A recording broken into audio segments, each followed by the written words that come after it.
Hi guys, my name's Ryan. I'm a recruitment consultant with Acorn's specialist division, and I wanted to share with you some interview tips on how you can stand out from your competition in an uncertain time of where most employers are using video interviews as a way they can remotely and safely interview candidates.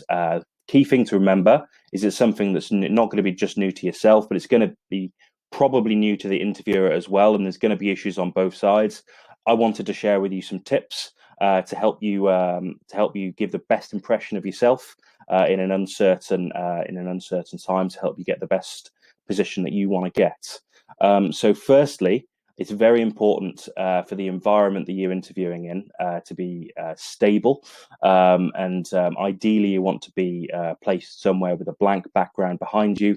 You want all the focus of the interviewer to be on yourself and your questions to the answers rather than any unnecessary background noise or background distractions such as people walking in or windows blowing in the wind. You just want the focus to be on yourself.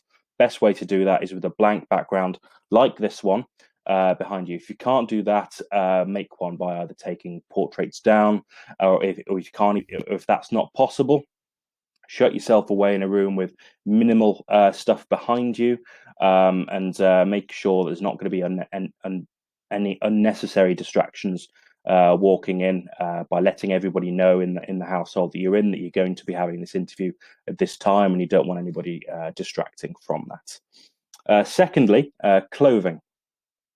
Key thing to remember is it's very much like a normal interview. You want to dress how you would for that specific interview. Obviously, it's going to be industry specific.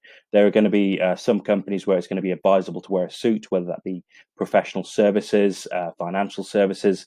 Most of those companies would expect you to be very smartly dressed in a suit for those interviews. Other companies, it may be more appropriate to wear smart casual, sort of like chinos, shirts, but make sure that the dress you're wearing is appropriate for the interview that's taking place. Thirdly, is around the sort of the video platforms that they're going to use. Now, there's a few different platforms out there, such as Skype, Life-Size Cloud, or Zoom is very popular at the moment. You're going to want to make sure that you're familiar with that platform and then you've got an account set up prior to the interview. I'd suggest at least a couple of days beforehand, downloading whatever app you need, and setting up an account. The vast majority of them are free accounts. It's unlikely that any interviewer is going to ask you to undertake an interview with a platform that you need to pay for. So make sure you've got an account set up. Make sure you're familiar with how each individual platform works, and test it with a family member or a friend for an extended period of time. So you're used to all the settings, and there's not going to be any unwelcome surprises in the interview itself. Moving on, timing. Obviously, it's advisable for every interview to arrive 10, 15 minutes early to show willingness. Video interview is no different. You're not going to want to leave it to the last minute to join the meeting, just in case there's any sort of distraction. So you're going to want to be on the platform at least 5 minutes beforehand. Make sure you're settled. There's not going to be any unnecessary nerves, and making sure that you're comfortable, and that you're properly ready and prepared for the interview to take place. Moving on, sound and video quality is a big it will be a big factor. Make sure that the laptop or PC or tablet that you're using settings are correctly set up to enable webcam. One of the things we suggest is using headphones for any interview. It cuts out background noise from behind you, and allows your answers to be clearly heard and defined. The sound quality is generally much better, and that's going to have a positive impact on the interviewer. You're going to want to give the best impression of yourself, and if there's focusing on background noise behind you or they're struggling to hear you, that's going to be difficult. So make sure you're using headphones and the video quality is as good as it can be. Moving on, preparation is just as key in a video interview as it is for a face-to-face. you're going to want to be as prepared as you possibly can be. There's going to be a temptation sometimes, because you're not actually meeting with the person, that the interview is going to be a little bit relaxed. That's not the case. Generally, the interview will be exactly the same. The interviewer will be expecting the same things. And there's going to be no excuse for not preparing as well as you can. In fact, with being a video interview, it actually gives you a little bit of a bonus, in that you can have notes prepared by you. It's on hand, to be able to refer to if you're struggling at any points. One of the things we suggest is to write down a bunch of questions that you think they might ask.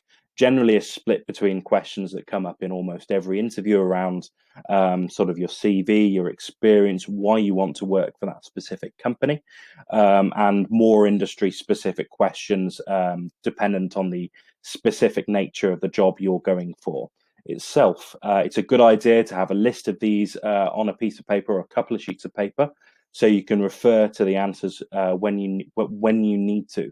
It's something that is difficult to do in a normal interview. So if you use well, can really work to your advantage in a video interview. And finally, communication.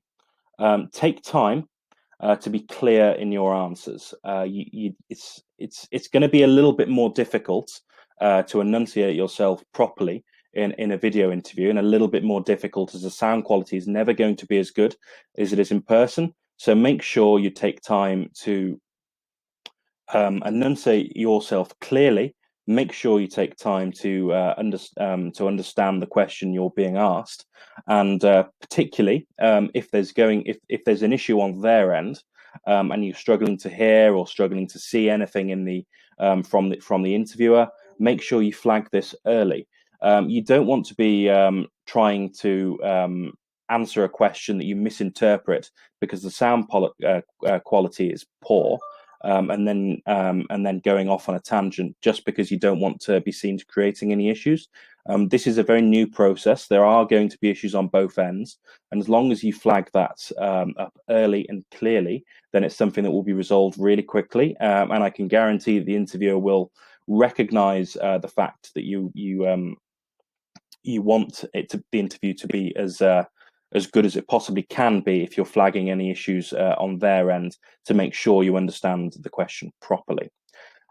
Make sure you take the interview seriously. Make sure that you look into the camera, as opposed to looking as in a face-to-face interview, looking them in the eye.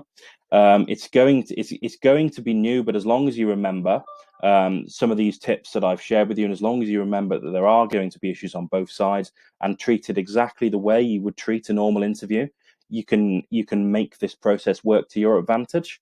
If you've got any questions, I'm free for a call on 07881 606 668. Thank you very much for watching, and please get in touch if you've got any questions.